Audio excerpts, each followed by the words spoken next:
वाञ्छाकल्पतरुभ्यश्च कृपा सिन्धुभ्य एव च पतितानां पावनेभ्यो वैष्णवेभ्यो नमो नमः।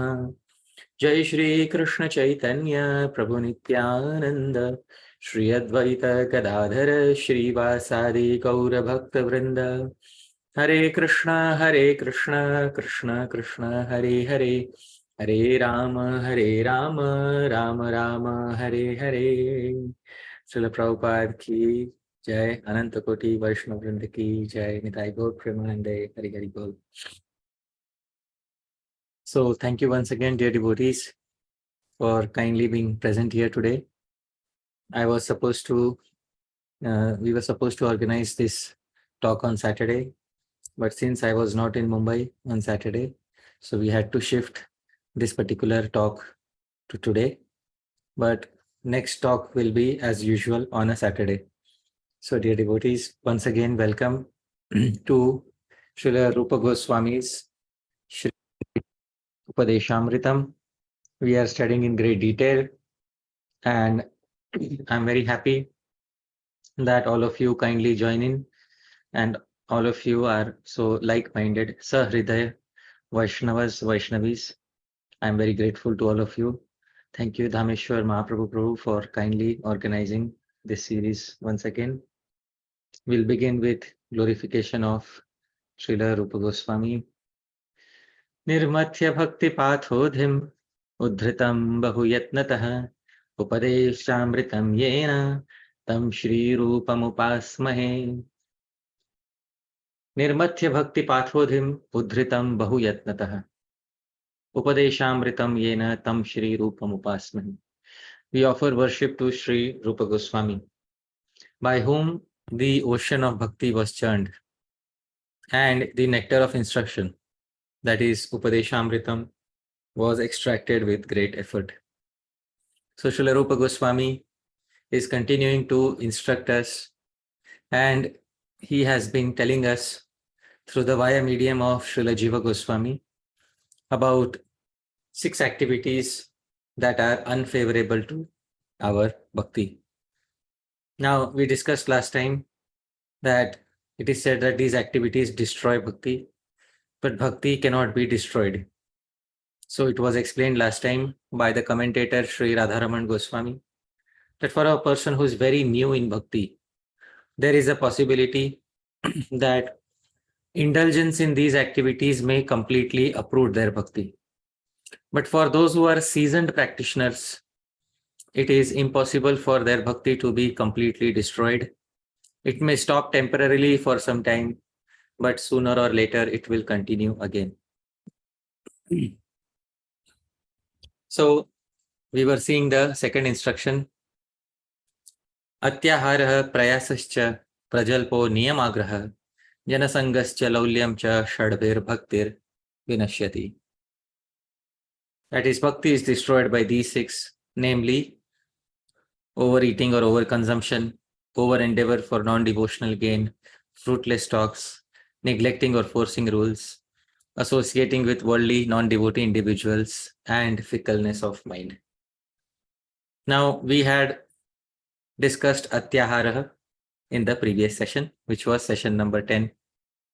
Now, we are continuing and moving ahead into Prayas. Now, Prayas basically refers to any endeavor, is known as Prayas. But Srila Rupa Goswami wishes to add Ati, because there is Ati in Ati Ahara. Atyahara has Ati. Ati means over. And this over is carried forward into Prayas, because Ati Prayas, over endeavor. See, some Prayas, some endeavor is required to survive in the material world. And in the Bhagavad Gita, Krishna says, Sharira yatra pite na prasiddhyed akarmana. One's bodily maintenance cannot be carried out if one does not put basic efforts for sustenance. So when Sri Rupa Goswami says Prayas, one has to understand that the prefix Ati, over, is carrying forward from the previous term Ati Ahara. Now, how can the same prefix become applicable to 2 terms? that I have explained in a previous session by Kakakshi Nyay, by the maxim of the one eye of the crow. So a single term becomes applicable to two different terms. So ati gets aligned with aharaha and ati gets aligned with prayasa. So ati prayas, over endeavor. Over endeavor for what? Non-devotional gain. Dear devotees, let's try to understand what is ati prayas. And for the time being, we'll just call it prayas. So what is prayas or over endeavor and how is it defined?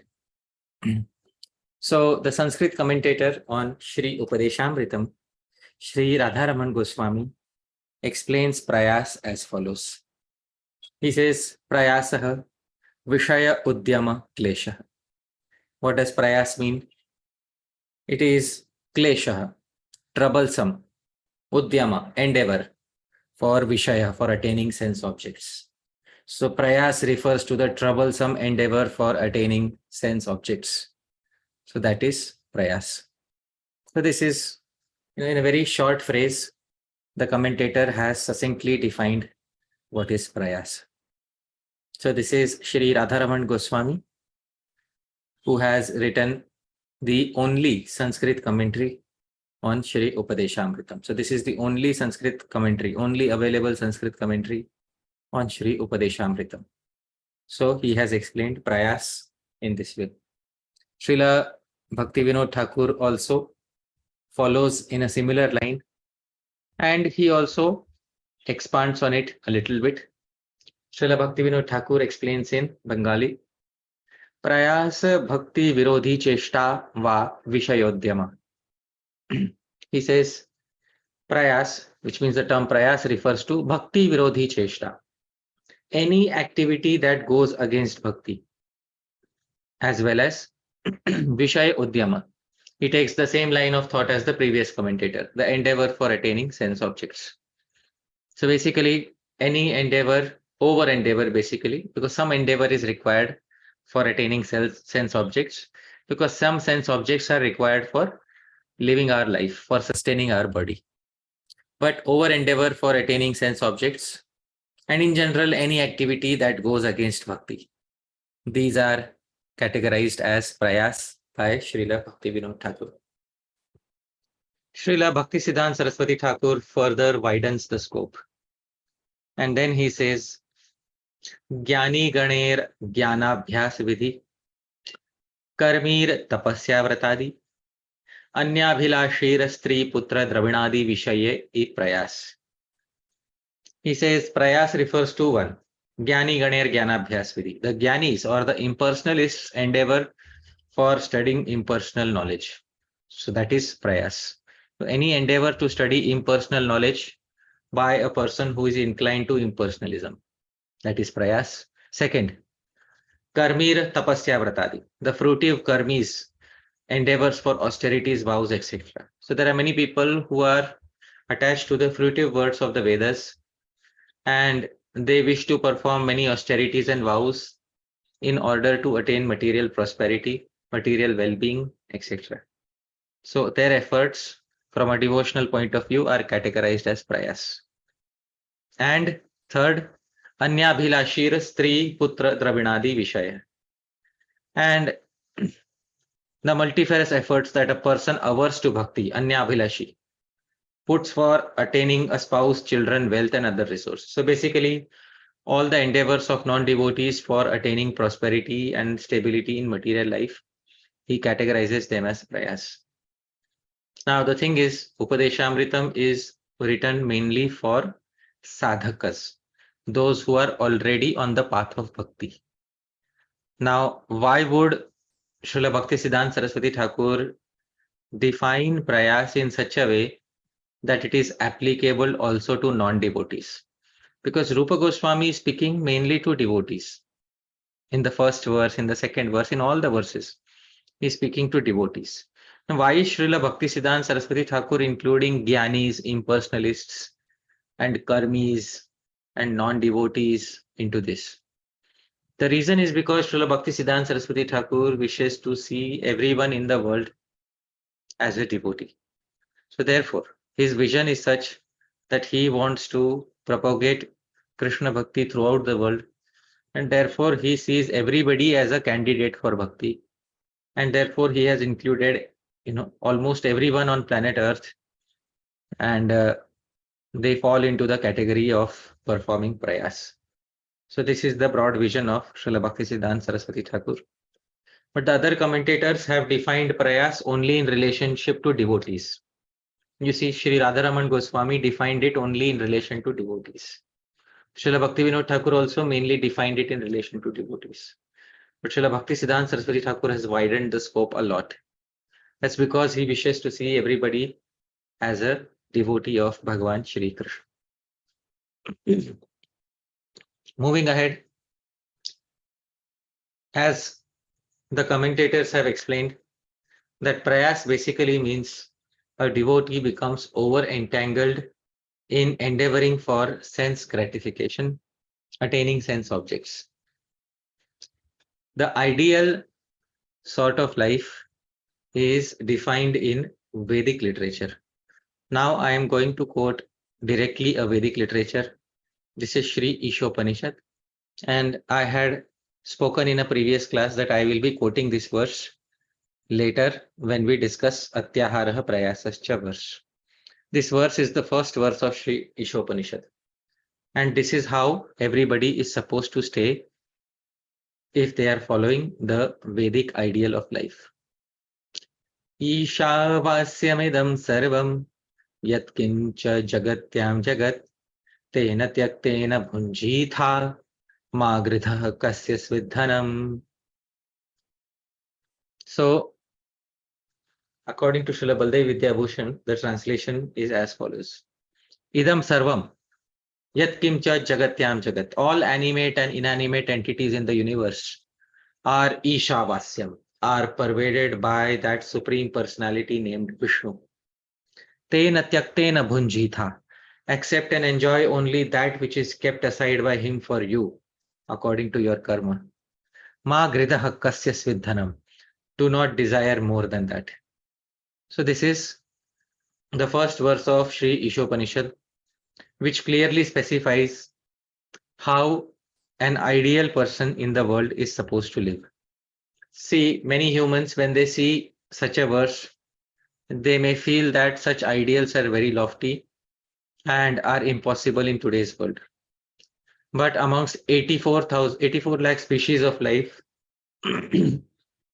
all other species of life are living according to this ideal, that they consume only that which is left aside for them by the Supreme Lord, and they do not try to snatch the eatables or the resources of some other species of life. Similarly, a human being is also supposed to live like this, because humans are also one of the 84 lakh species of life. But a human being sometimes doesn't believe in the Vedic ideal, and therefore, in order to attain more sense gratification, a human being engages in prayas. So this is the ideal. But far away from the ideal is today's reality. Sometimes, even as devotees, we become so engrossed in endeavoring for material prosperity that the original purpose for which we came to Krishna Bhakti becomes completely lost in the way. Dhāmeśvara Prabhu, often when devotees join the Krishna consciousness movement, they are often very simple and they have minimum requirements for money and facilities, etc. What happens after some time, Prabhu? After some time, we start to reincorporate our past habits and to be more lax, or to kind of drift away from devotees, entertain doubts, all sorts of things. So the original purpose, and yes, you're absolutely correct, the original purpose for which we entered into the path of bhakti becomes completely lost in the way. There is a famous proverb in Hindi, and I like this proverb very much. This proverb says, आए थे हरि भजन को ओटन लगे कपास. आए थे हरि भजन को ओटन लगे कपास. So this means we had originally come for performing Hari Bhakti. However, we ended up in the cotton processing business. What does this mean? So there is a story behind this. So usually sadhus, what do? They go and sit in some katha, some place where Bhagwan's pastimes or some siddhanta about Bhagwan is being discussed. So many sadhus give kathas and some sadhus come and sit there.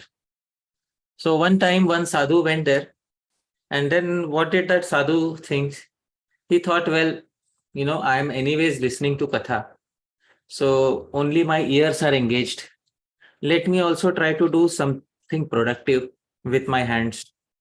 So next day he bought some cotton, and with that cotton he started, extracting the seeds and making cotton wicks. So every day, in kathas, he would do like this. Sitting in a katha, sitting in a Bhagavatam class, he would make cotton wicks. So gradually he became so skilled, and people started praising him. Wow, your service is so nice. And gradually he became so skilled that he thought, well, this is not a bad idea. Maybe I should start a large-scale industry of making cotton wicks. And after a few years, finally, he had a big industry manufacturing cotton wicks and selling them. And then he turned into a grihastha from, a sadhu who was a brahmachari. So, aaye the Hari Bhajan ko. My original purpose was to perform Hari Bhajan. And in the name of service, I became a cultivator of cotton. So this is Prayasa. So this proverb is, it's very amusing and it's very instructive. That we originally came for something else, but ended up doing something completely different. And this is the case with quite a few devotees. When they come to Krishna Bhakti, they want a simple life, which is free from all the material difficulties that they have encountered outside. And once they enter into Krishna Bhakti, they enter into that bubble of comfort. And once they enter into that bubble of comfort, because Krishna Bhakti gives them a philosophy which explains everything to them. How the world works, who are you, why are you here, how can you progress in your spiritual life, what is material life. So they understand everything that there is. Now, after understanding everything, they are now in a comfort bubble because they are not suffering from ignorance. But still, they feel that, maybe it's now time to go back to material life and finish my unfinished goals. So devotees sometimes end up performing prayas, over endeavor for attaining material objects, when in fact they could have been satisfied with very little that they began with. This is often the case, and we might have noticed this, that prayas in a devotee's life keeps on increasing and increasing and increasing as time passes. Let's say we plot on a graph, the time that is passing and the amount of prayas that a devotee is putting. So in many cases, we may see that when a devotee is fairly new, just a little bit of endeavor he puts for basic maintenance, and he's satisfied with that. And then gradually, as time passes, then the devotee feels the need for increasing the temperature of hard work. And there is one point at which it stops becoming prayas and it becomes ati prayas, too much endeavor. Actually, at this point, the devotee should stop further endeavors because the devotee has attained sufficient for maintaining himself or herself. But some devotees don't listen to this. And then they keep on increasing their prayas gradually. And then there is no limit to where the prayas goes. So dear devotees, after some time, it becomes detrimental. Trying to increase material prosperity becomes detrimental to one's bhajan. But some devotees, when they are told this, they do not agree. Devotees, try to cover their prayas by using various excuses, such as, Prabhu, this is my seva. Please don't try to judge me. You don't understand my mood, and many other things. And if unfortunately in the middle of prayas, if they somehow fall down, then all that prayas becomes zero. If they fall out of bhakti, it all becomes zero. And then nobody is there to help them at that point of time. Therefore, Srila Rupa Goswami very clearly says that there is a fine line between prayas and ati prayas. And devotees should realize that this fine line is being breached. When do we realize that? There are some very common symptoms. We get lesser and lesser time for our personal chanting, for our personal reading, for our personal smaran, remembrance of Krishna. The name of our society is based on smaran, remembrance, International Society for Krishna Consciousness. But if a member of the society doesn't have quality time to perform Krishna consciousness, direct investment of the mind in Krishna, and instead is, considering some other excuse as Krishna consciousness, is considering his or her prayas in the material world as Krishna consciousness, then who can help them? Actually, bhakti means direct activities of bhakti. Shravanam, Kirtanam, Vishnu, Smaranam, Padasevanam, Archanam, Vandanam, Dasyam, Sakhyam, Atmanivedanam. This is directly bhakti. Swarup Siddha Bhakti. But a devotee, instead of these direct activities, if they start considering something else as bhakti, then they are basically trying to cover their prayas. Actually speaking, sometimes devotees think that if I earn this much money, then my bhakti will be very easy to perform. Dhāmeśvara Prabhu, if I only had $1 million, then I could engage so many servants in cooking for me. I could engage one servant in doing the deity worship. Dhāmeśvara Prabhu, if I had $1 million, I could have a servant, a personal driver for taking me to the temple. Wouldn't devotional service be easy for me, Prabhu, if I earn $1 million? More money, more problems. Okay, but my bhakti will be easy. Today I have to cook for, Bhagwan. Today I have to perform all the deity worship. Today I have to do everything and I have to earn for myself. No. Money is very intoxicating. Okay. And it brings its own set of problems and worries. So some things might be easier, but then you're going to worry about people taking it from you. What do I do with it? Right. So many problems come up. Right. I can't trust anybody. You can become paranoid. So, very nice. Most of us might have heard about 64 limbs of bhakti. Srila Rupa Goswami has given 64 limbs of bhakti in Nectar of Devotion, Bhaktivinosde. Dear devotees, have we ever wondered why did Srila Rupa Goswami not include earning money as one of the limbs of bhakti? Sometimes Srila Rupa Goswami could have easily said, earning money for Krishna is one of the 64 limbs of bhakti. Srila Rupa Goswami is clearly against this idea. I am quoting a verse from Srila Rupa Goswami's Bhakti-rasamrita. This verse is not popularly quoted amongst many devotee circles because this verse is a bitter pill to digest. Sometimes, I've heard this verse maybe only once in my entire life. This was 10 years ago, but I could not forget this verse. This verse, Srila Rupa Goswami says, he answers the question that are employing wealth and followers limbs of bhakti. Now, some people may employ wealth in bhakti and then call it bhakti. Some people may employ followers in bhakti and then call it bhakti. Are these two bhakti? Srila Rupa Goswami very clearly says in the Bhakti Rasamrit Sindhu, Dhana Shishyadibhir Dvareir Ya Bhaktir Upapadyate Viduratvad Uttamata Hanya Tasyas Channangata. Dhana Shishyadibhir Dvareir Ya Bhaktir Upapadyate. Acts that are proclaimed to be bhakti by making use of wealth, followers, etc. Viduratvat are actually far away from Uttama Bhakti. Uttamata Hanya. In fact, such acts harm the spirit of Uttama Bhakti.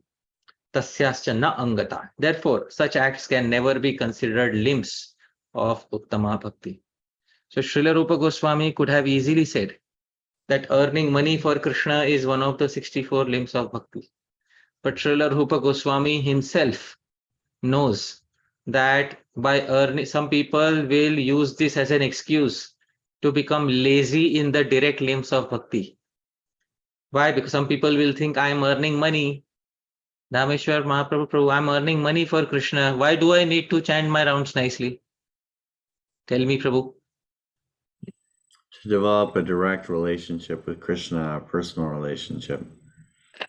Hey, Prabhu, don't judge me. My service is earning money. So, Prabhu, why are you judging me? I'm not judging. You asked a question and I answered it. Prabhu, you know, everything can be used in Krishna's service. So, in this way, many excuses are given. Dear devotees, bhakti is what is defined by the previous acharyas as bhakti. Bhakti is not our own mental concoction of bhakti. What the previous acharyas have defined as bhakti, that is bhakti. Bhakti is 9 limbs. Bhakti is defined in 5 ways by Chaitanya Mahaprabhu, 9 ways by Prahlad Maharaj, 64 ways by Srila Rupa Goswami, and thousands of ways in the Hari Bhakti Vilasa. But not one of this way includes earning money. Dear devotees, earning money is not a limb of bhakti. Endeavoring in the material world for earning money is certainly not a limb of bhakti. I wanted to clarify this point in Prayas because many devotees are under the impression that if we are simply earning money outside, then we are performing bhakti if we give it to Krishna at the end of the day. So direct engagement in bhakti is needed. Shravanam, Kirtanam, Vishnu. That is bhakti. Direct establishment of relationship with Krishna is needed. That is Swarup Siddha Bhakti. Direct engagement in bhakti. And that is compulsory, needed for each and every one of us. One time Srila Prabhupada also said, before going to the United States, I had an idea that I will earn a lot of money and in this way I will propagate Krishna consciousness. And then Prabhupada said Krishna had some other plans. That is, Krishna wanted to send Srila Prabhupada with only 40 rupees in the pocket. So dear devotees, money is not a prerequisite for any limb of bhakti. Some limbs such as deity worship require some money, but that is very basic. You don't need to over endeavor for it. Shravanam Kirtanam, very little or absolutely no money required. So dear devotees, please understand this fact that please do not try to, let's not try to cover up our, our own tendencies for prayas in the material world as bhakti. Let's be honest. Srila Rupa Goswami himself was very honest at one point of time. He was working as a government servant. Shri Sanatana Goswami was working as a government servant at one point of time. And working as a government servant is tremendous prayas. It requires immense hard work. And still, Srila Rupa Goswami and Sanatana Goswami did not try to disguise, it as devotional service. Srila Rupa Goswami and Sanatana Goswami quit at a proper time. It's very important to indulge in quality bhajan by gradually reducing material attachments and prayas. If at this point of time we are not able to reduce our prayas, our endeavors for material happiness, still we should have an aim that at a certain point of time we will give up. And we must give up if we have to progress. So actually, Dhāmeśvara Prabhu was very clearly saying, all endeavors for money bring misery. There is a nice verse in the Srimad Bhagavatam 11th canto, and this verse is by Avanti Brahmana. And this verse is very nice. Arthasya sadhane siddhe utkarshe rakshane vyaye nashopabhog ayasas trasaschinta brahmonranam. Arthasya, for money, sadhane, in earning money, siddhe, after earning money, utkarshe, in increasing money, rakshane, in protecting money, vyaye, forget about that, even in spending money. Nash upabhog, what to speak of when money is lost, or when it is enjoyed by somebody else. Ayasas trasas chinta brahmo. There is, all men experience great labor, fear, anxiety, and delusion.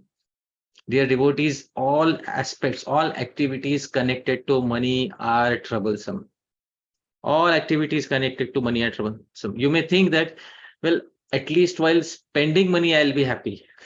But many a times, even while spending money, we become unhappy.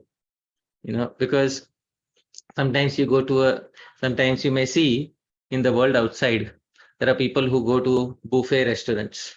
So these people, there's a fixed charge for buffet restaurant. So they may charge, let's say, $10 per plate. And after paying $10 for that plate, when the person comes out and he says, well, I think I felt cheated because I could not eat worth $10. So even while spending, a person is not happy. So all aspects connected to money, all endeavors connected to money bring immense misery. Therefore, dear devotees, we should understand that we have to endeavor only as much as needed for our progress in our bhajan. That's a good sadhu. That's the hallmark of a good sadhu, who knows where to stop. Moreover, especially modern day, there are many jobs which are based on heavy ugra karma. Ugra karma, Srila Prabhupada used to say, very hard work. Sometimes some individuals are working for 12 hours, 14 hours every day. So Srila Prabhupada used to call it ugra karma. Ugra karma means immense hard work for maintaining this body. And in the Srimad Bhagavatam, actually, to accept such a job, to accept such service under a low-class person is considered to be very abominable. In the Srimad Bhagavatam, Narad Muni very clearly says, Shvavrittir nicha sevanam varjayet tam sada vipraha. In the 7th canto, 11th chapter, 19th verse, Narad Muni says, Shvavrittir, Prabhupada translates, engaging in the service of low-grade persons, however, is called Shvavritti, the profession of dogs. Specifically, Brahmanas and Kshatriyas should not engage in the low and abominable service of Shudras. So, dear devotees, it's very important to understand that especially modern day jobs, especially working for 10 hours, 12 hours, is considered as Ugra Karma. And for a very good reason. Because when we work in these jobs, modern day jobs, all freedom is lost. And we are working for low-class people who make us do things which are very much against devotional service. So, dear devotees, we should be very careful. Prabhupada always wanted that devotees should be as independent as possible from this whole economic system. Prabhupada always, this was Srila Prabhupada's vision, that devotees should be as independent as possible from the modern economic system. They should have a simple life, as simple as possible, where their needs for remaining happily in Krishna consciousness are being met. So Srila Prabhupada did not want that we should remain just above poverty line. That is not what Prabhupada wanted. What Prabhupada wanted was that we should live just above the basic comfort line. I hope all of you are able to understand. We should live just above the basic comfort line. So each and every one of us needs a different level of comfort in our lives to favorably execute our Krishna consciousness. So Prabhupada wanted just slightly above the basic comfort line we should live. But sometimes we try to live much more above that. And in order to do that, we end up doing some Ugra Karma, which means Shvavritti. is called profession of the dogs in Srimad Bhagavatam. We end up serving a low-class person. And when that happens, the Srimad Bhagavatam severely criticizes this. Dhāmeśvara Prabhu, in our society, ISKCON, is a Brahmana by birth or by qualities and profession? How do we define a Brahmana mainly? By qualities and by profession, Prabhu. Then if we fail in our own definition of a Brahmana, then what should we say to ourselves? I guess we've lost our integrity. Yes. So we should be clear. In ISKCON, in our society ISKCON, we want to become Brahmanas. Yes. How do we define Brahmanism? Mainly by qualities and work. Yes. And if we have defined Brahmanism in this way, then shouldn't we live up to our own definition of Brahmanism? 100%. How can we call ourselves a Brahmana? If we are working in an Ugra Karma job which has absolutely no support for the lifestyle of a Brahmana. So dear devotees, it's very important that we should have a lifestyle which is far away from Ugra Karma, which is far away from Ati Prayas. And it is the responsibility of every devotee to free up time so that they can get quality time for their direct bhajan, their direct activities of Krishna Bhakti. Shri Sanatana Goswami in the Hari Bhakti Vilasa goes one step ahead. And Shri Sanatana Goswami criticizes those who are living the life of Ugra Karma. So, dear devotees, this criticism, please don't think that this criticism is directed towards anyone in particular. Shri Sanatana Goswami understands that many devotees may be working in Ugra Karma jobs. Sometimes a harsh instruction is needed to get them thinking, to get out of this. So sometimes a teacher uses a stick in order to chastise the disciple. Dear devotees, even if this is a stick for some of us, let us take the stick happily because it is coming from an Acharya who wants the best for us. Shri Sanatana Goswami in the Hari Bhakti Vilasa very clearly says, Sevashva vrittir yairukta na samyaktairudaghritam swachanda charitah kvashva vikrita suhukva sevakah. Shri Sanatana Goswami says, Seva Shvavrittir, those who say that Shvavritti, accepting service like a Shudra is a dog's life, are incorrect in their analysis. Why? And how can you ever compare a free, happily roaming dog with a miserable servant who has sold his life heirs for money? You cannot compare. The dog is much happier, actually. And there was a Beatles song which, there in one of Srila Prabhupada's videos, when the Beatles are introduced, there is a nice song which plays in the background. I think it's been a hard day's life, and I've been working like a dog. Some of you might have heard this song. Am I correct, Dhāmeśvara? Is that? I think these are the yes. So Sanatana Goswami says, no, sir, sorry. How can you compare a happy, free-roaming dog with yourself who has sold his life heirs for money?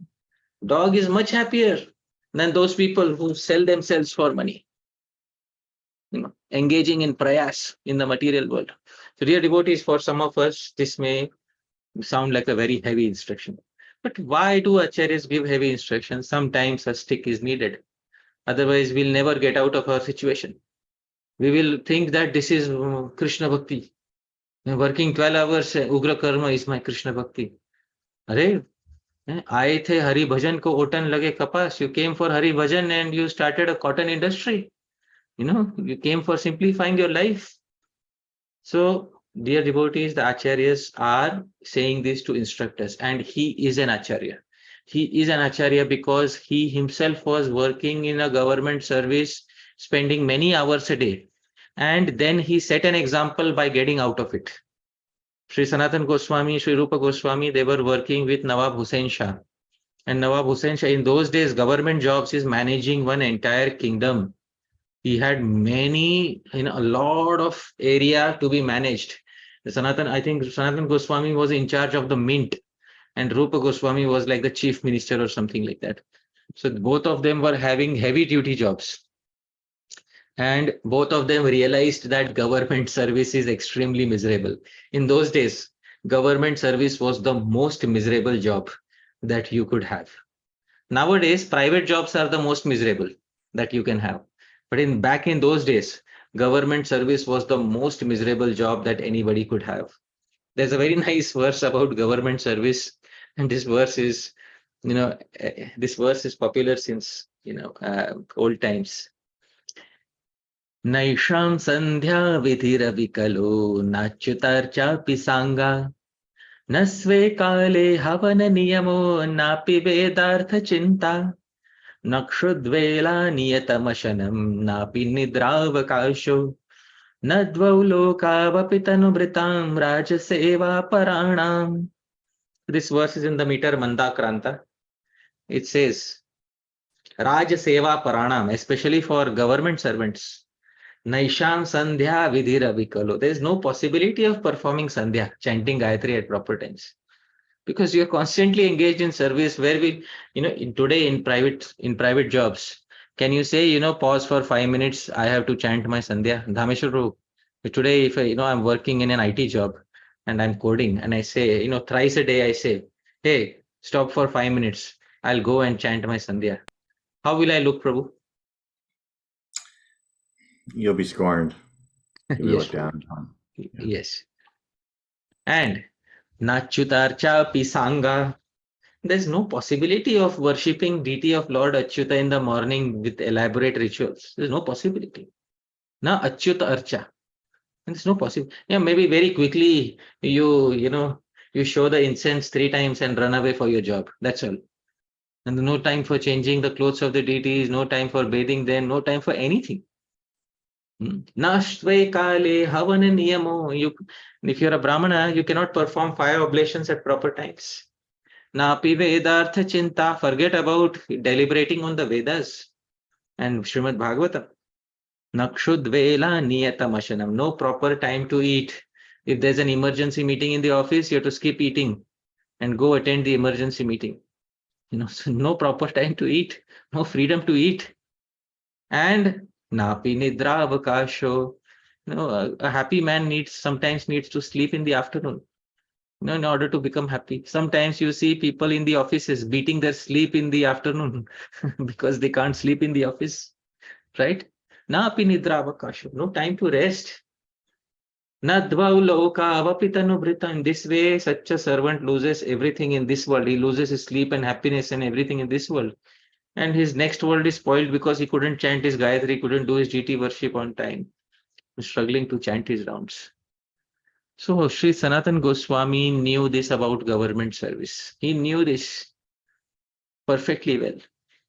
And Sri Sanatana Goswami, therefore, Sri Rupa Goswami and Sanatana Goswami, therefore, did not consider themselves as Brahmanas, because first and foremost, they were engaged in the service of a king who was completely non-Brahminical. And secondly, due to all these reasons, it is very difficult to follow a Brahminical life.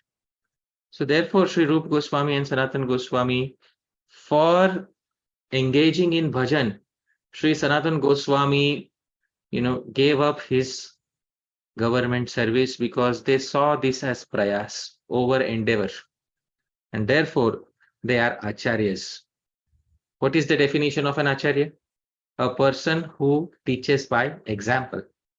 So Sri Rupa Goswami and Sanatana Goswami, they felt at a certain point of time in their lives that they were also indulging in prayas. So they gave it up. Sanatana Goswami lied to the king. He spoke lies to the king. He lied to the king that I am sick. Please give me sick leave. And when the king gave him sick leave and he kept extending the sick leave, the king became curious what is happening. And one day he went, quietly to Sanatana Goswami's home to check out if he's really sick or not. And he found that this person is in the courtyard. He is reading Srimad Bhagavatam with other Vaishnavas and crying and rolling on the floor. And then the king asked him, why are you lying for getting a sick leave? So, because Sanatana Goswami had enough of Shwavritti, of this government service. enough prayas in life. Now I will simplify. So dear devotees, my point is Sanatana Goswami did not try to cover it up as bhakti. Sanatana Goswami very clearly knew what was prayas. He could not spend time for direct activities of bhakti. And therefore Sri Sanatana Goswami wanted to free up his time. The most important resource, I spoke in the previous talk, the two resources that a person has in life, money and time. And dear devotees, one of these resources is non-renewable, and that resource is time. And a lot of us are spending a lot of this resource in endeavoring for money that we will never need in the future. Dear devotees, therefore Prabhupada said, earn only as much as required. As much as required, what does that mean? Just a little above your comfort level for maintaining your bhakti nicely. That's all. Nothing more than that. Don't try to increase the temperature. No, dear devotees. Live a sadhu's life. That is the best way of staying in the material world. Dear devotees, therefore, I will conclude with this verse, which is a very nice verse, a verse which succinctly expresses what is, the solution to prayas. The solution to prayas is keeping a simple life. And what is simplicity? There's a very nice verse, and I like this verse because it puts everything in proper perspective. Akritva parasantapam agatva khalanamratam anutsrijya satam vartma yat swalpamapi tadvahu. Yat swalpamapi, whatever little is obtained by, first, without giving pain to others, akritva parasantapam. Second, agatva khalanamratam, without bending over backwards in front of ruffians. And third, anutsrijya satam vartma, without giving up the path of saintly souls. Without doing these three things, whatever little is obtained, tad bahu, is more than sufficient for us. Keep this attitude, dear devotees. This attitude is very important for Brahminical life. Devotees are supposed to live like Brahmanas. Unch vritti, Prabhupada used to say. Unch vritti means holding your head high. And how do you hold your head high? You hold your head high by making sure that whatever we are doing in this world is without giving pain to others, first, without bending over backwards in front of ruffians, second, and without giving up the path of the saintly souls, third. Please ensure when you do these three things, you are free and independent. Somebody may come to you and say that, oh Prabhu, I will give you, or I will give you $1,000 if you do this for me.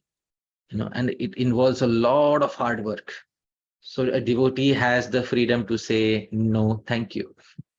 Krishna has 6 opulences. Dhāmeśvara Prabhu, what is the final opulence of Bhagavan Shri Krishna? Vairagya, renunciation. Renunciation. And different devotees carry these different opulences of Bhagavan to different degrees. So a devotee should from time to time exhibit the opulence of Vairagya, the opulence of renunciation, and say no to any such, incentives that may entangle them in prayas. So devotee should very clearly learn to say no. No, I don't need this. Thank you so much. So I remember my devotee friend, name is Sharane Prabhu. He once said something which I really like. His grandmother told him, "Ek na sau sukh." One no brings hundreds of happiness. Ek na sau sukh. Saying no once brings hundreds of opportunities of happiness. Learn to say no to prayas. Say no. Live like a Brahmana. Unch vritti. Devotees are supposed to live like this. Don't say yes to each and every opportunity for hard work in the material world. You need till a certain point.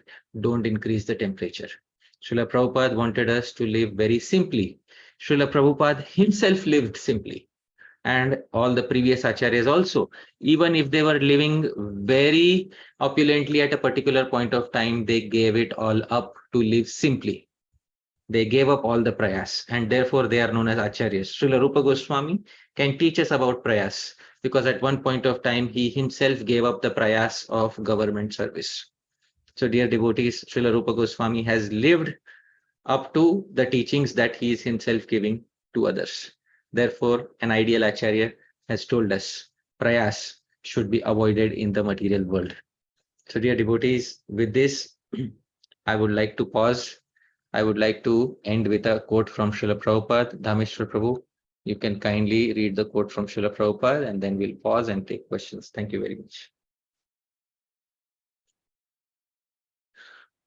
Hare Krishna. I think his video is frozen. Okay, I'll read the quote. Simple life, eat simple things, grains, vegetables, fruits, milk, and save your time for advancing in Krishna consciousness. Don't be implicated in Ugra Karma. Modern civilization is implicated in Ugra Karma, vast machinery, everything complicated, the government complicated, the society complicated, economics rule complicated, foreign exchange complicated. Everything has become complicated. So this is from a lecture on Srimad Bhagavatam on 29th of August 1968. With this, dear devotees, I would like to pause the discussion on Prayasa, which was the second activity that is detrimental to one's bhakti. Thank you very much, dear devotees. Yadatra skhalitam kinchit vidvamsah purayantu tat, yadatra saushthavam kinchit tad guroreva menahi. Yadatra skhalitam kinchit. There is a possibility that I might have spoken something which is not correct. Vidvamsah, you're all learned, purayantu tat. If there's anything incorrect, you please correct it. But yadatra saushthavam kinchit. If there's anything nice in what I said, tad guroreva. It belongs only to my Gurujanas, me nahi. Doesn't belong to me. Thank you very much, dear devotees. Jagat Guru Srila Prabhupada ki jai. Srila Rupa Goswami Prabhupada ki jai. Srila Jiva Goswami Prabhupada ki jai. Nitai Gaur Premanande. Hari Hari Bol. Hare Krishna. Thank you very much. So I think Dhāmeśvara Prabhu got disconnected, and I'll have to, for the time being, I'll have to take the role of the host. The first devotee who raised his hand was Radhika Vallabh Prabhu. So Radhika Vallabh Prabhu, I'll request you to unmute. Prabhu, please go ahead and ask your query. Hare Krishna. Hare Krishna. Hello, Prabhu. I think that today's verses were very profound, very solid subject matter for introspection and meditation.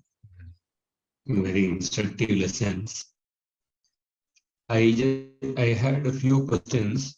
You mentioned the point that like Rupa Goswami quoted that verse from Bhakti Rasamrita Sindhu that engaging the followers and yearning wealth, they are far away from bhakti and they are not limbs of Uttama Bhakti.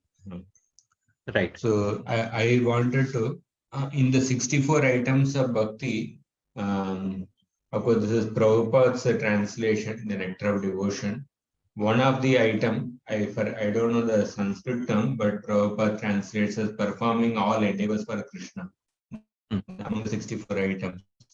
So in that, he's writing, in Arda Pancharatha, there is a statement of how one can act in all spheres of life for the satisfaction of the Lord. It is stated there that a person who is actually in bhakti must be engaged in all kinds of activities. And then he says, in other words, not only should a devotee engage himself in the prescribed duties of devotional service, which are mentioned in the revealed scriptures, but should also perform the duties of his practical life in Krishna consciousness. For example, a devotee who has a great establishment or a factory may offer the fruits of such a material possession for the service of the Lord. So, like that he said. So, the sense, Prabhupada is talking about, like, suppose somebody is having a big company or factory, one can offer the fruits of that. And he's including that in the scope of bhakti, actually. Right. Yes, how do we understand this? So we understand this is as somebody who already has, acquired his factory, either due to inheritance or either due to, before he became a devotee. One has already acquired a factory. And then whatever, whatever he has easily acquired, that he's supposed to doubt it. It's not that he's supposed to squander away the factory that he's already acquired. So he already has a factory. Now what is he supposed to do? He's supposed to do Arop Siddha Bhakti. What is Arop Siddha Bhakti? Basically, whatever, is the result of all of this, I dedicate to you. So that is what he's supposed to do. But that Arop Siddha Bhakti never becomes a substitute for Swarup Siddha Bhakti, which is direct activities of Bhakti. So Swarup Siddha Bhakti is still needed for such a devotee. But what happens is sometimes devotees, just because they are performing Arop Siddha Bhakti, that is dedicating all their acts to Krishna, they think that it is somehow a substitute for the main activities of Bhakti, Swarup Siddha Bhakti. And that is not the case. So basically, one of the limbs of Bhakti is Krishnartham Akhilam Cheshtitam, that to perform all endeavors for Krishna. But it's not that, to perform excessive material endeavor for, it should not be interpreted like that. To start some new excessive endeavor, material endeavor for Krishna. That is not how it should be interpreted. What has come easily on its own accord, that is what should be given to Krishna. And what doesn't come easily out of its own accord, one should not try very hard for that. So because 1 in 1,000 people becomes a devotee. So remaining 999 can do prayas in the material world. But that one person should be exempt from doing prayas. He has a special adhikar. If that one person is also supposed to endeavor in the material world, then what's the difference between him and a karmi? That one person has a higher adhikar than the remaining 999 people who are not in bhakti. And therefore, that this person is not supposed to work so hard. And Srila Prabhupada also said, don't work so hard. He used to quote that verse, Bhagavatam 5:5:1. Nayam deho deha bhajam trikloke kashtan kaman arhate. And vidbhuchami. And Rishabh Dev says, should not work hard like dogs and ox. So this Prabhupada translated very nicely.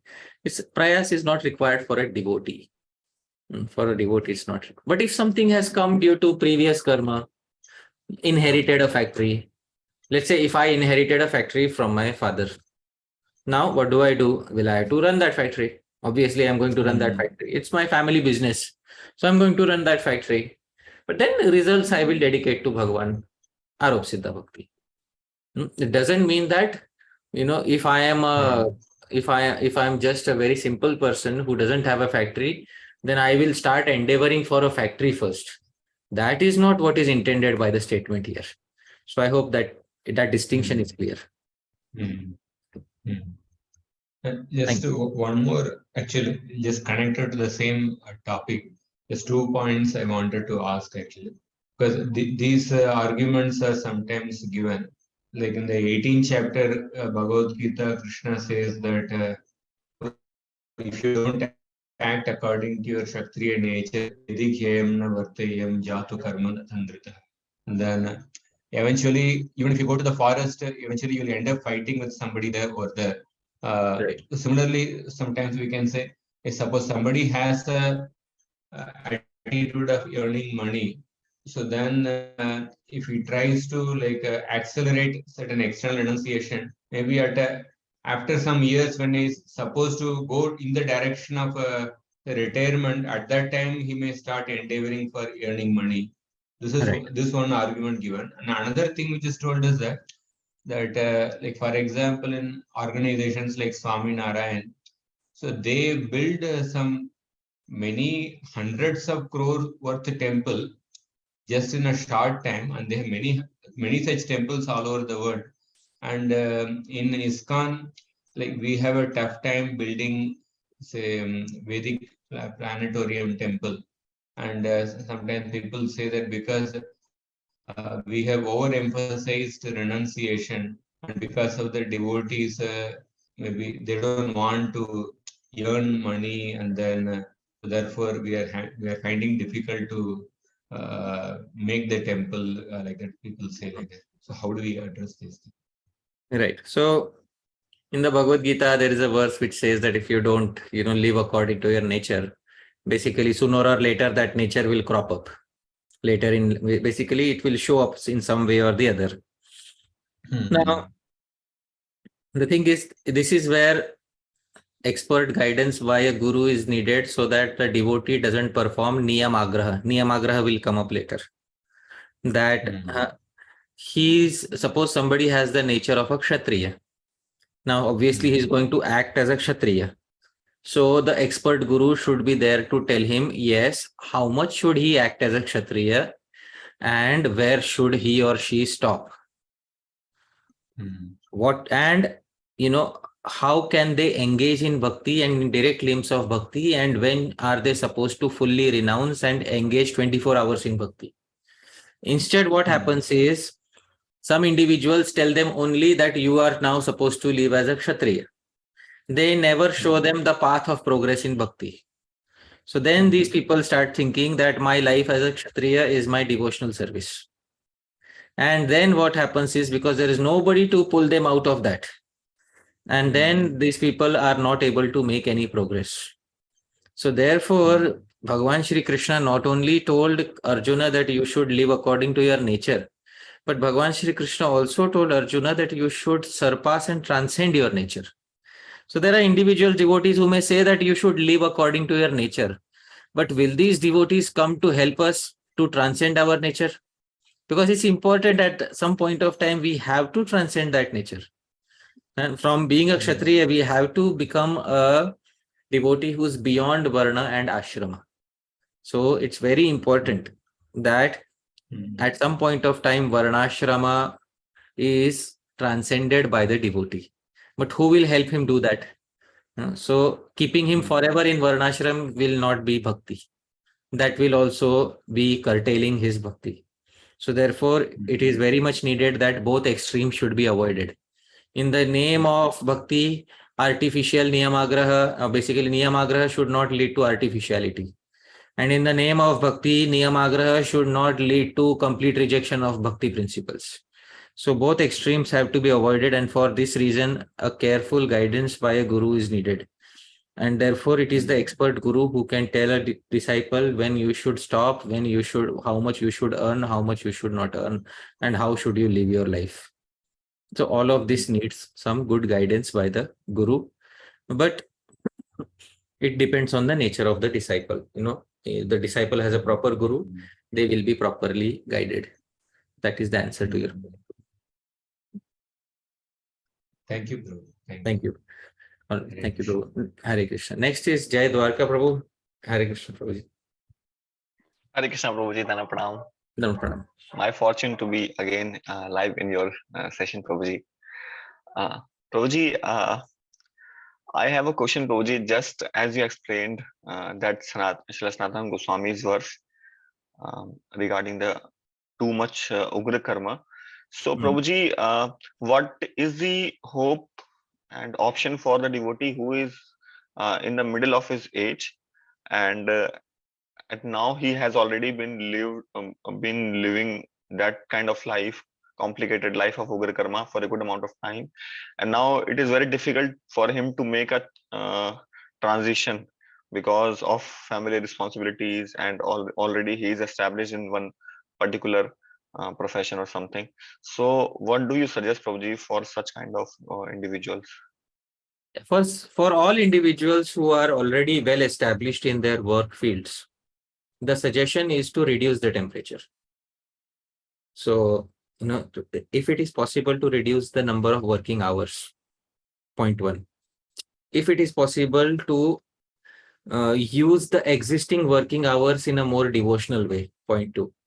So, somehow or other, try to save time. Like I said in a previous class, Ganashah Kshanashashchaiva. Try to save moments of time as much as possible. Now, after a certain point of time, you'll try to save, but it's no longer possible. After a certain point of time, every devotee should be encouraged to retire at a proper time. I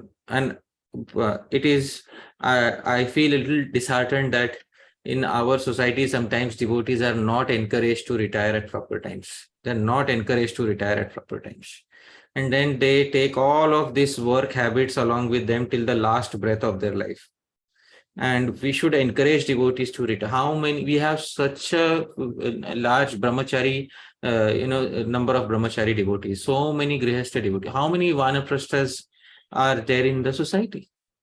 How many are there in the society? I could count on how many vanacharis. I can count 2-3 on my fingers that I have seen in my life. But remaining devotees are not encouraged to become vanachari. So who will encourage? So they are told that, Baba, you stay grihe thako, vane thako, sada hari bole. That's all right. But at certain point of time, grihe thako, and after that time, vane thako. Not that for your entire life, grihe thako. That verse should not be interpreted like that. Grihe thako for some time, and after some time, vane thako. And in both situations, sada hari bole thako. People are not encouraged to give up. It's a big problem. And we should understand, acknowledge that this problem exists, that devotees don't give up at proper times. And therefore, there is a need to encourage devotees to give up at a certain point of time and to live a life of complete Swarup Siddha Bhakti, complete devotional service. Then that will be perfection. That is ideal.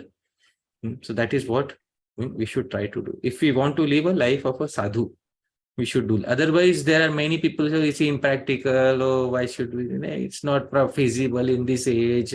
We can't retire at 50. We can't retire at 55. We can't retire at 60. We can't retire at 65. Then when will you retire?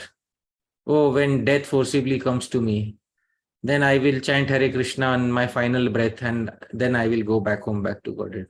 Hare Baba, for that you have to practice very nicely, remembrance of Krishna. It's a very serious business, very serious business. It's not, child's play. So for that, one has to give quality, dedicated time, retire at a proper time. So that is my answer, Prabhu. I hope it makes sense. Yes, surely, Prabhuji. Prabhuji, if you allow, may I ask one more question, Prabhuji? Sure, why not? Yes. Prabhuji, just as you told that engaging disciples and money is not actually the limb of service, and you quoted that verse also. So Prabhuji, but generally as we see, because we are growing organizationally, so, and the emphasis is also on systematic and preaching in a very, very organized way. So that we see that from a managerial perspective, we see such kind of things are encouraged, and devotees who are going in this way, they are actually regarded as very great devotees, and they also grow managerially also in terms of becoming GBC and going in that way. And one day such kind of devotees, when they become the leaders of the society, then problem comes for those devotees who have been following on core bhakti principles. Then these devotees who have arrived to that position by engaging their disciples or their followers and doing big services, they call such devotees a bhajananandi, and they try to create an unfavorable atmosphere for those devotees, and it becomes very difficult in this organizational setup for such devotees to practice bhakti. So what do you say, Prabhuji, for this whole scenario, and how we can work upon this? Yeah, so what happens is a person who only has who doesn't have expertise in Swarup Siddha Bhakti, but a person who has been trained in the externals, Varnashram, etc., and has become senior due to, becoming good at externals. And after some time, they may obviously look upon such other devotees as Bhajananandis, etc. One good thing is, Upadeshamritam was written for somebody who ultimately wants to become a Bhajananandi. The last 3 verses are straight away meant for a person who is Bhajananandi. The last 3 verses are not speaking about preaching. Let's be very honest and clear about that. The last 3 verses are speaking about quality bhajan at Radha Kund.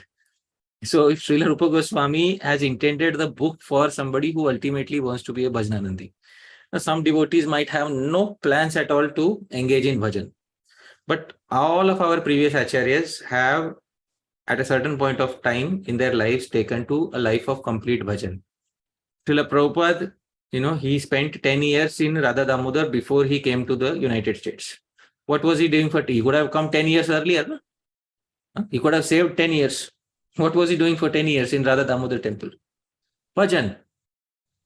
At the end of his pastimes in the world, Srila Prabhupada was in Vrindavan. What did he want to do? Bhajan. Prabhupada's constant request, free, give me time from this managerial duties so that I can translate and I can do my, bhajan. So Prabhupada wanted to do his bhajan. Srila Bhaktisiddhanta Saraswati Thakur, he did his bhajan. He was chanting millions of naam. Srila Bhaktivinode Thakur, at the end of his pastimes, bhajan. Srila Gaur Kishore Das Babaji Maharaj, throughout his life, bhajan. Srila Baladeva Vidyabhushan, bhajan. Previous acharyas, bhajan. Then on what strength are we saying that simply, without living a life of bhajan, we will become successful in our spiritual life? Who is giving this strength to say that without living a life of bhajan, we will become successful in spiritual life? All previous acharyas have established the ideal of bhajan. So those who are saying that he's become bhajananandi, it's actually a compliment. Yes, oh, very nice. If I have become a bhajananandi, it's very nice. The only thing is we should show them from time to time that we are good preachers also. We are able to convince a good number of people to become devotees. That's all. Nothing else is needed in the organization. In the organization, what is needed is from time to time we should show that we can also do prachar, and we should do some prachar from time to time. But at the end of the day, Prabhupada also said this very clearly, that at the end of the day, the first thing is to save yourself. And we know many times this quote has been, at the end of the day, the main thing is to save yourself, save your bhajan. So it's very important to do that. And devotees will keep giving you these upadhis, you are bhajananandi, you are not interested in seva and this and that. I've heard many times. But my Guru Maharaj used to say, and please hear this very, it's in Hindi. Iskan se suno, Iskan se nikalo, or Iskan mein raho.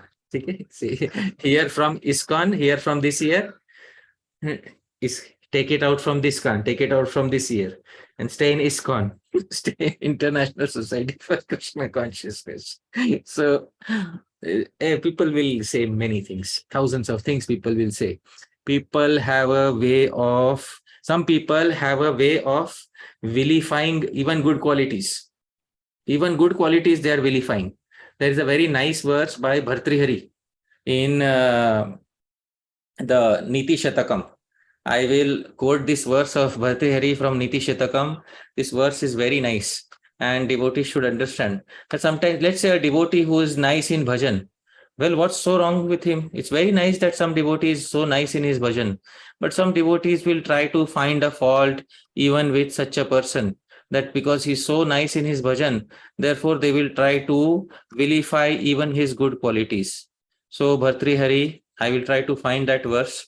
Bhartrihari says that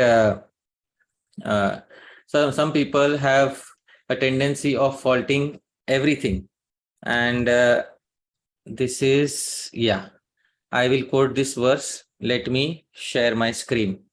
And this is from Bhartrihari's Niti Shatakam. Jadyam hrimati ganyate vrataruchau dambha shuchau kaitavam shure nirgranatamuna vimatita dainyam priyalapini Tejasvinya valiptata mukharata vaktarya shakti sthire tatko nama gunau bhavet saguninam yo durjanairnankita. So can you read the translation, Prabhu? Can you see the translation? Yes, Prabhuji. Yes, Prabhuji. Please read. Some people have a way of finding faults in everyone. They perceive gentle behavior as weakness of character. They perceive a strict follower of rituals, vows, as a proud pretender, an honest person as a hypocrite, a brave person as cruel, an introvert as a fool, a sweet talker as a bootlicker, an influential person as haughty, an extrovert as overly talkative, and a peaceful sage as incompetent of material progress. Name one good quality that these rascals have not maligned with their fault finding. Yes, Prabhu. So you see, this is an age-old problem. Bhartrihari has very clearly said, this is an age-old problem. People will keep saying something. All right. I said one, be an okay man. Oh, you're a Bhajananandi. Okay, no problem. You don't give a very strong reaction. The moment you give a strong reaction, you make enemies. So try not to make an enemy as much as possible. Sometimes we are unable to control ourselves when people give sharp words. But as far as possible, we should just say okay and move ahead. Public memory is short, Yes.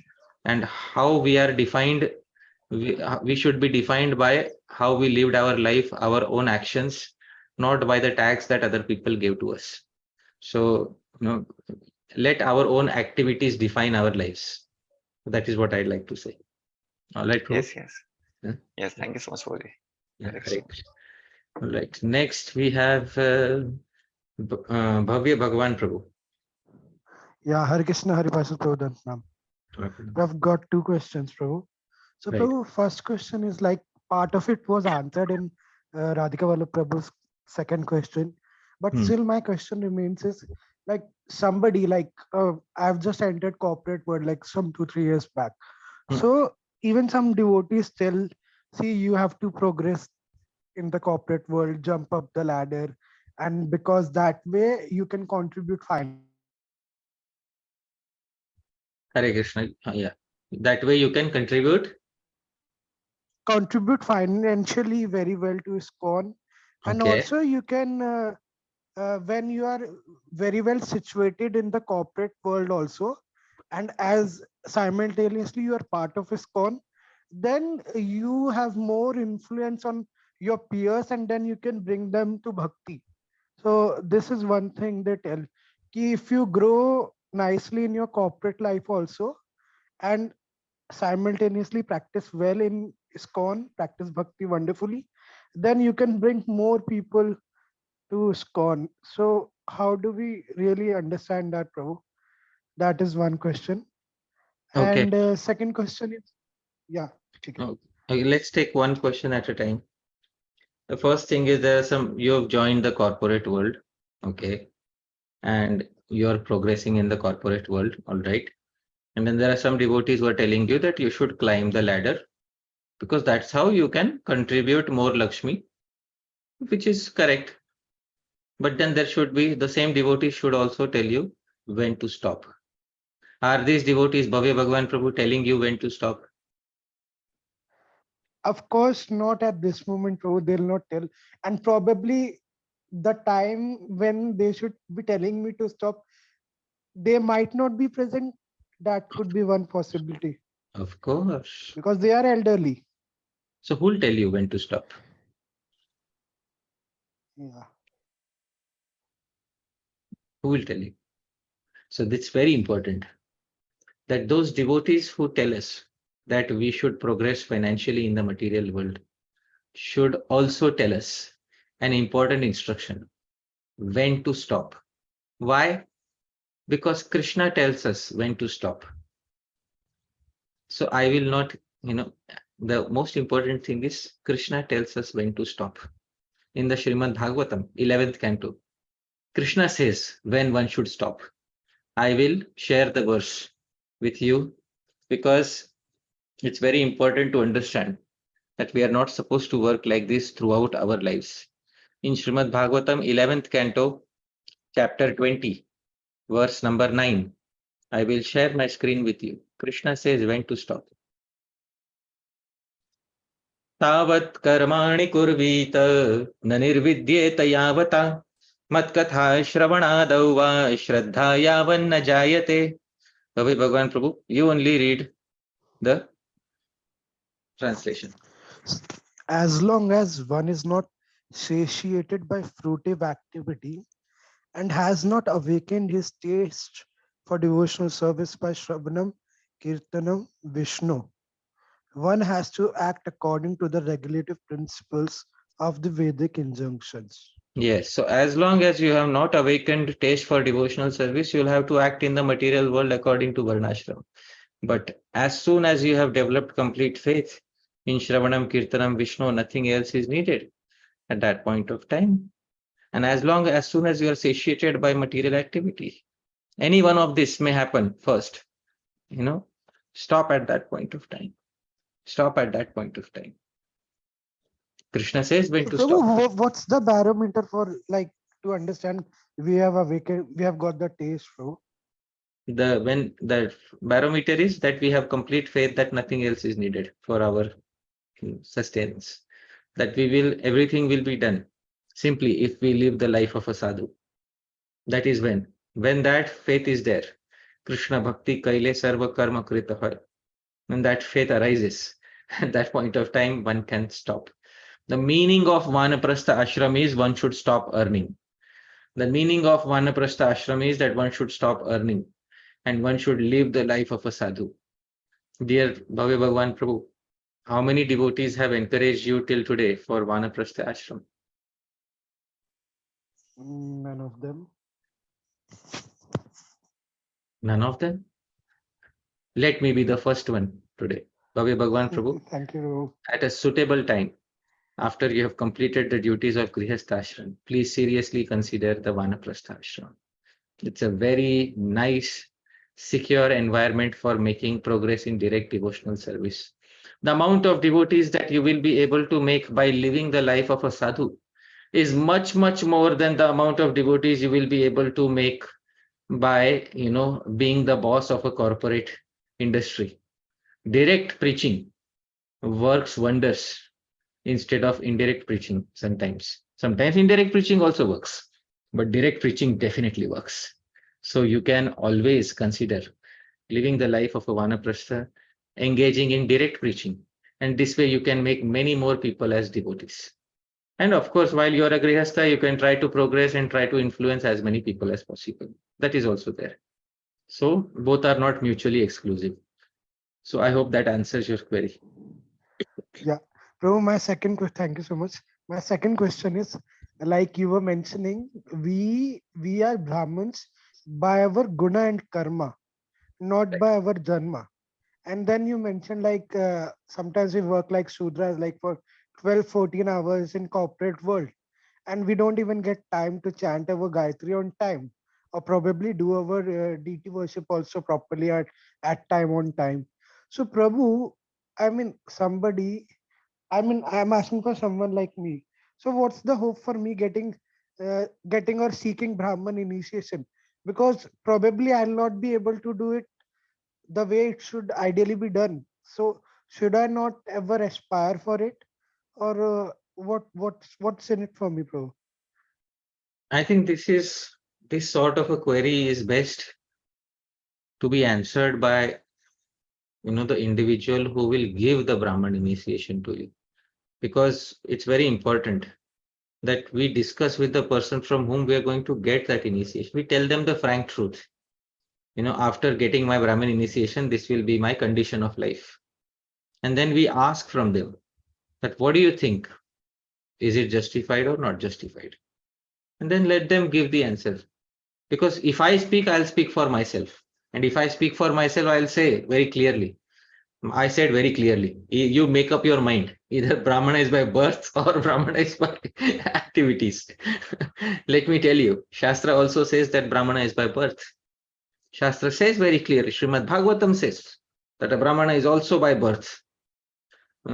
And I will show you a pramana for that. It's not that I will not speak without pramana.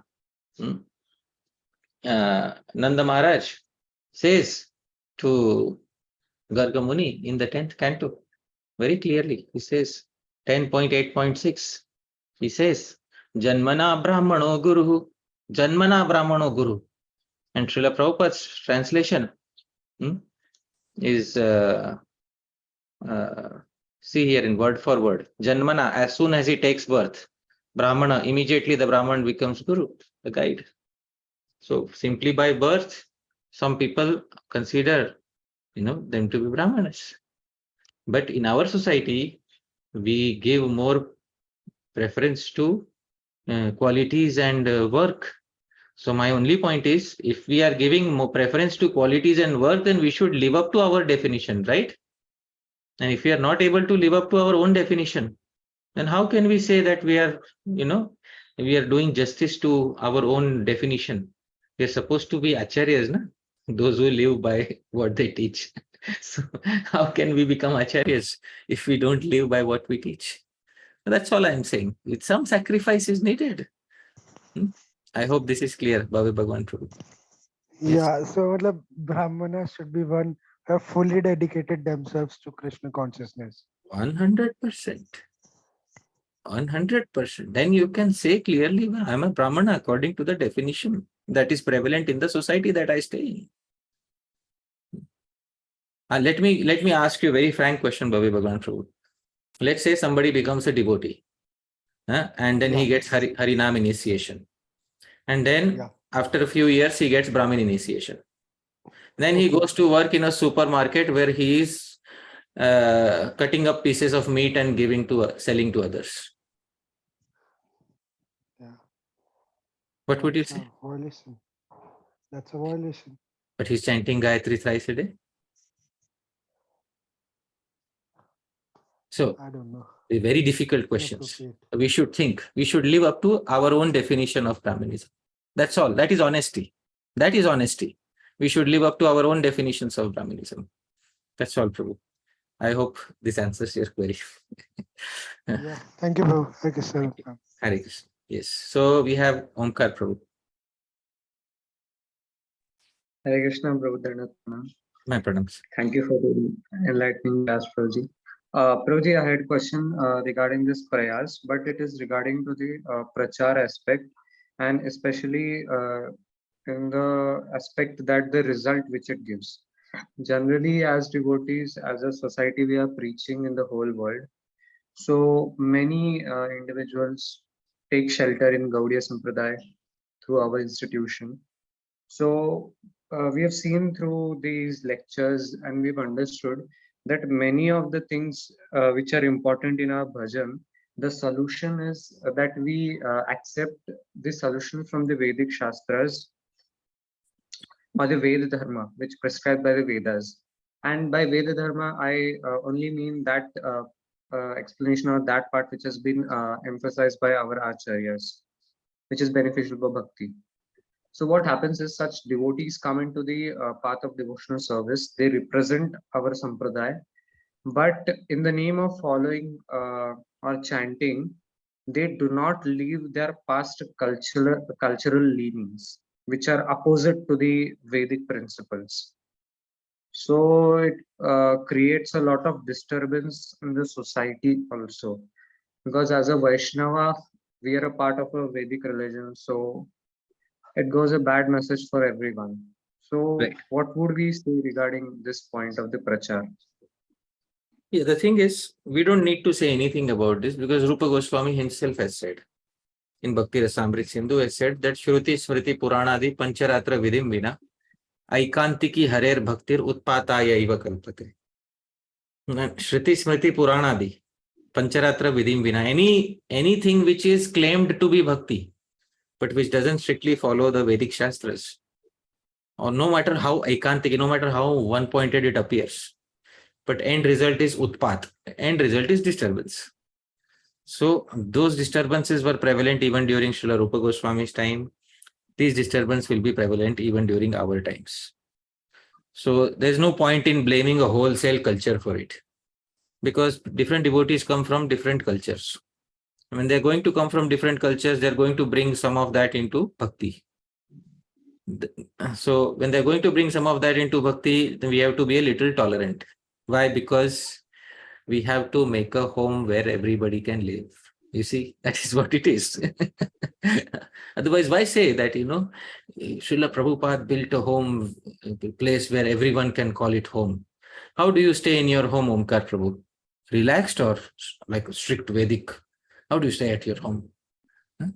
Relaxed. Yeah, so that's what it is. So when you are going to have an institution, there will be compromises. And when there will be compromises, there will be people who will criticize. And when there will be people who will criticize, the devotees will feel bad. So what can we do when we hear such criticisms? The best we can do is, at least we should try to live the life of a sadhu. Live the life that we aspire for. And gradually, because what will happen is generation after generation, devotees will keep coming with their cultural baggage. So there's nothing you can do to stop the constant flow of them bringing their cultural baggage into the devotional society. What we can do is, from time to time, speak what are the correct principles. From time to time, speak what is sadhu vritti, what is the behavior of a good sadhu. From time to time, keep speaking about the proper behavior of a Vaishnava. That is what you can contribute to the positive. Otherwise, we'll live our life simply highlighting the negatives. And some devotees you may have seen have done that. They spend their entire life highlighting what went wrong in the society. So that's Yes. okay. Yeah, but where's your solution? Where's your solution? You just highlighted what's the problem. Where's your solution? So often, many devotees who point out the problems in the society, often you won't find them giving quality Harikatha. Why? Because that was their expertise. Their expertise was to point out the problem. That was which we can understand. So, but we don't have to fall into that mode of passion and start fighting with them. You be a sattvic, you be a sadhu. You know the solution is Harinam. You know the solution is Harikatha. You know that it is a time-tested solution.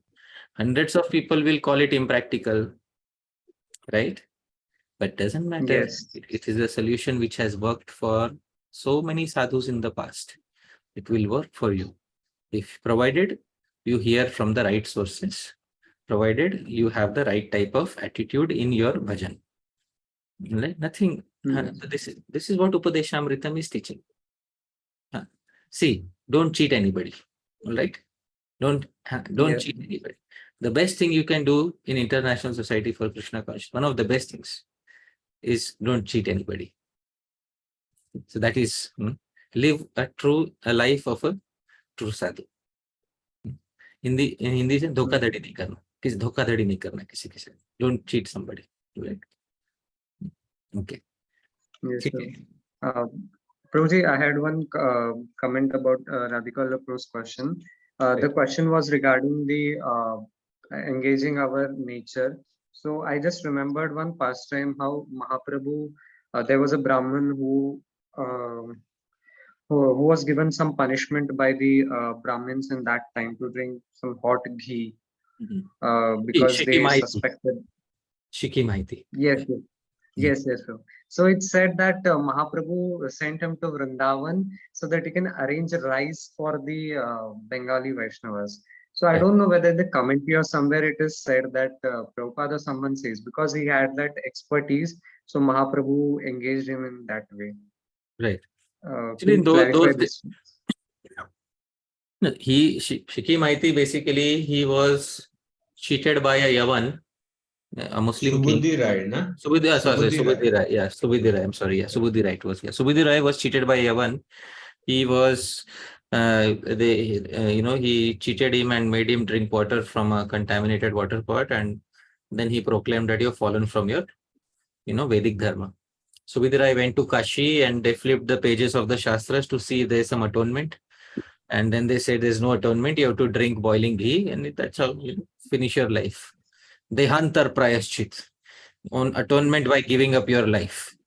Oh my goodness. So what to do? So that time, Chaitanya Mahaprabhu was there.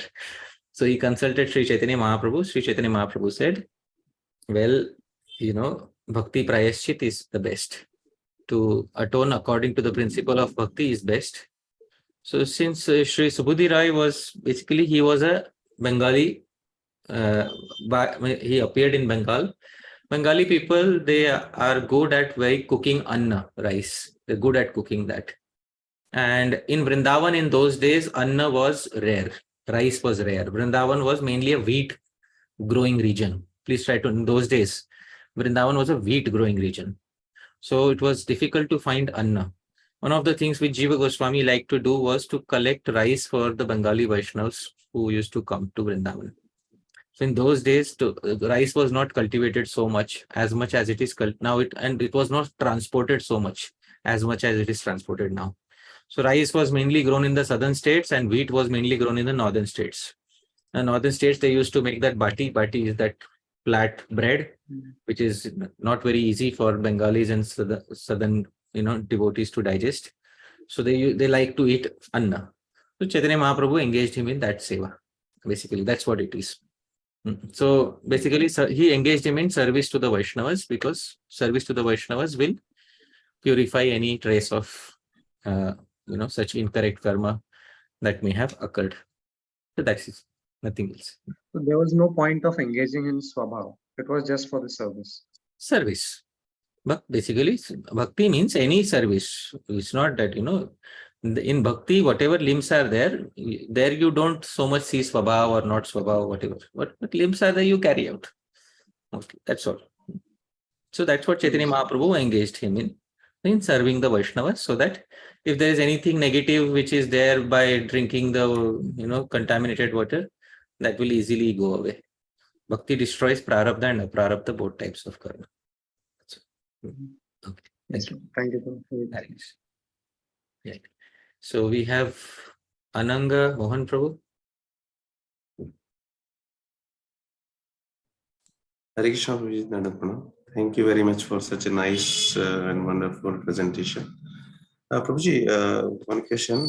We are talked about this earning money for the cause of Krishna, and people are donating. And as we have discussed, this is under the Arup Siddha Bhakti. Whether one person who is donating in his lifetime and doing the charity service for the pleasure of Vaishnavas and Krishna, whether that automatically Arup Siddha Bhakti will in turn turn into the Swarup Siddha Bhakti, is it? The Arup Siddha Bhakti is also Bhakti. And Swarup Siddha Bhakti is like direct engagement in the limbs of Bhakti. What is Arup Siddha Bhakti? Your tendencies you engage in Bhakti. That is Arup Siddha Bhakti. What is Swarup Siddha Bhakti? You do what Krishna likes, basically. So you do what you like and then throw an allegation of Bhakti upon it, that is Arup Siddha. And you do what Krishna likes, that is Swarup Siddha. So there is a need to directly and separately engage in Swarup Siddha Bhakti. So there is no such Shastric statement which says that by Arup Siddha Bhakti one will gradually come to Swarup Siddha Bhakti. Coming to Swarup Siddha Bhakti requires getting initiated by a guru. And there is no statement in Shastra which guarantees, there is no guarantee that when will one become initiated by a guru. So it is important that one should come in contact with a sadhu and directly engage in the limbs of bhakti. So, simply Arup Siddha Bhakti is a good way to begin. But Arup Siddha Bhakti, and also it protects you in your most difficult times. But the main path of progress is through Swarup Siddha Bhakti. That is direct limbs of Bhakti. Shravanam, Kirtanam, Vishnu. That is the answer to your question. All right? My second question is, just we have talked about this retirement from the Ugra Karma life and dedicate completely to the Swarup Siddha Bhakti and for our bhajan. So general understanding among the devotees is that we will save for our future. Let's suppose if I want to retire myself at 50 or 55, then I'll save the lot of money or for my maintenance after the age of 50, 55 and then retire. So whether this understanding is correct, or how should we plan to retire after certain age, maybe 50, 55, 60 according to one's capacity? Well, how should I put it? Do you want the traditional understanding or do you want the modern understanding? What do you want? I want the traditional understanding what the Shastras speak. After 50, you depend on Bhagwan. Live the life of a sadhu and depend on Bhagwan. That is the traditional understanding.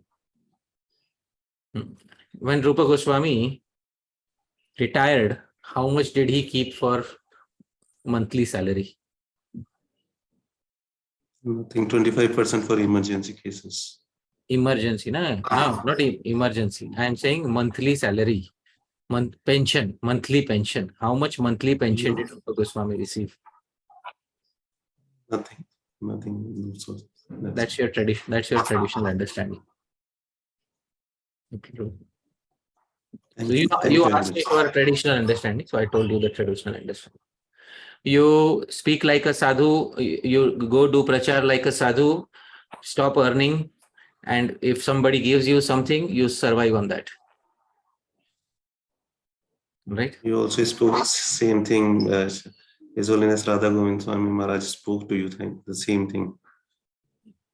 I heard him in one of the lecture.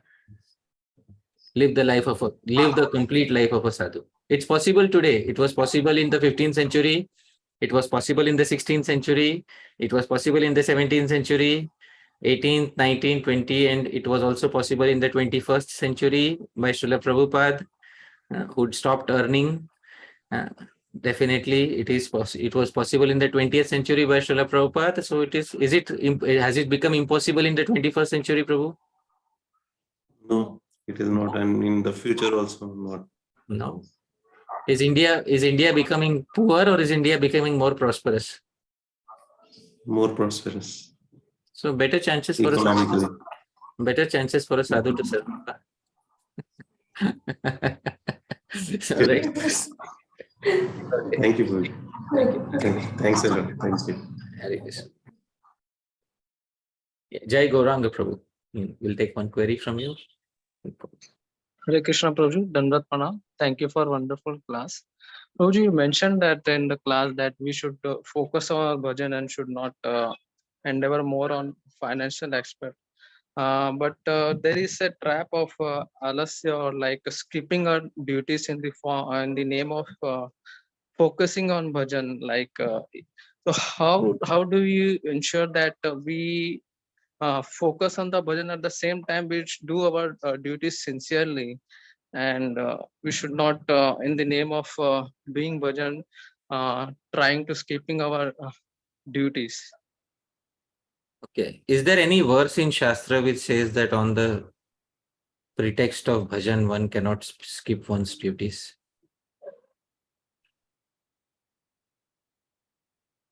I'm not aware, Prabhu. Let's say today I pretend to do bhajan and I skip my duties and I fail miserably in my duties. What is the big harm that will come to me?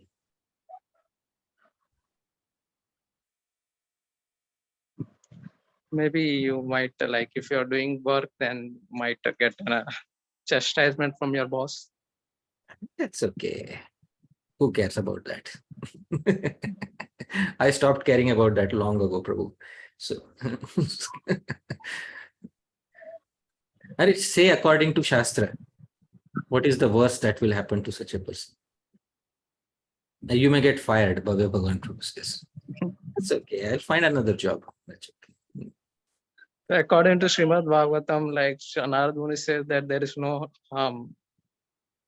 Like in 5th. Oh wow! You found the verse I was going to quote. You found the verse. There is no harm. Narad Muni says there is no harm. To a person, there is no loss. See, everybody is saying there is no loss. So I'll quote the verse.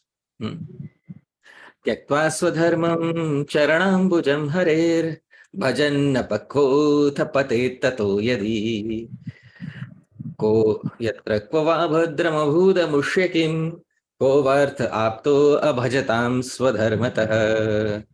Jai Gaurang Prabhu, you only read the translation.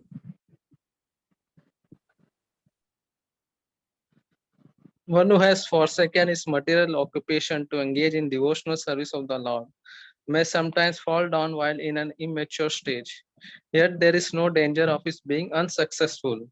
On the other hand, a non-devotee, though fully engaged in occupational duties, does not gain anything. Yes. So even if my point is not to encourage everybody to like whole scale renounce everything immediately. My point is that even if somebody out of immaturity as a devotee does not perform materially well, still spiritually there is no loss for them, although materially there may be a loss. And at the same time, a devotee should be encouraged to work nicely, not skip their responsibilities, essential responsibilities towards family, to ensure that the family does not suffer. And a devotee should be told by their guru how much they should work, how they should work, and when they should retire. So all this guidance should be given to the devotees. Sometimes only the guidance to renounce is given, and sometimes only the guidance to progress in material life is given. So balanced guidance should be given by the Guru, that where should one progress and where should one renounce. So I hope that satisfies your query. Thank you, Prabhu. All right. So Anang Mohan Prabhu, do you have another query, or should we end? No, Prabhuji, it is not. Okay. So very nice. Thank you, dear devotees, for kindly and patiently being there with me in the impractical class on how to avoid prayas. So some of these things may seem impractical, but this is what the tradition says. I have to present it as it is. We have to maintain the tradition of sadhus in the 21st century, in the 22nd century, and in all the 10,000 years that Krishna consciousness will be there on planet Earth. So dear devotees, thank you very much once again for kindly being there, for kindly giving me your time. And once again, I'd like to thank Dhāmeśvara Mahaprabhu. I think we lost the connection, but I would like to thank him for organizing all these sessions very wonderfully. Thank you, dear devotees. Hare Krishna. Jai Srila Prabhupada. Thanks a lot, Prabhuji. Thanks for such a wonderful class. Hare Krishna. Hare Thanks a lot, Prabhu. Thanks for this Thank wonderful you. class. Hare Hare Krishna, Prabhu. Krishna. Thank you. Then, Prabhu. Thank you, Prabhu. Thank you very much. Hare Krishna. Hare Krishna. Hare Krishna, Hare Prabhuji. Krishna, Prabhuji. My pranams. Hare Pārṣada Hare Prabhu ki Krishna. His Grace Hari Bhakti Vilasa ki jai. Hare Krishna. Hare Krishna. Hare Krishna.